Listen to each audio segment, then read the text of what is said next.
தாராபுரம் அருகே ஆதிக்களம் தமிழ்நாடு நுகர்பொருள் வாணிப கழக வட்டார கிடங்கில் 20க்கும் மேற்பட்டோர் ஒப்பந்த தொழிலாளர்களாக பணிபுரிந்து வருகின்றனர். அவர்களுக்கு புதிதாக ஒப்பந்தம் எடுத்துள்ள ஒப்பந்ததாரர் இதற்கு கூலியை குறைத்து ஒரு டன்னுக்கு 90 வழங்குவதாக தெரிவித்துள்ளார்.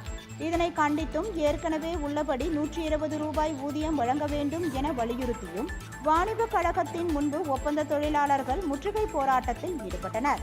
தகவல் அறிந்து வந்த தாராபுரம் வட்டாட்சியர் திரவியம் மற்றும் காவல் ஆய்வாளர் விஜயசாரதி ஆகியோர் இருதரப்பையும் அழைத்து பேச்சுவார்த்தை நடத்தினர். மேலும் தற்பொழுது வழங்கி வரும் கூலியை வழங்குமாறு ஒப்பந்ததாரரிடம் தெரிவித்தனர். அதற்கு அவர்கள் மறுப்பு தெரிவித்ததை அடுத்து தாராபுரம் வட்டாட்சியர் அலுவலகத்தில் வைத்து முத்தரப்பு பேச்சுவார்த்தை நடத்தி கொள்ளலாம் என வட்டாட்சியர் திரவியம் தெரிவித்தார்.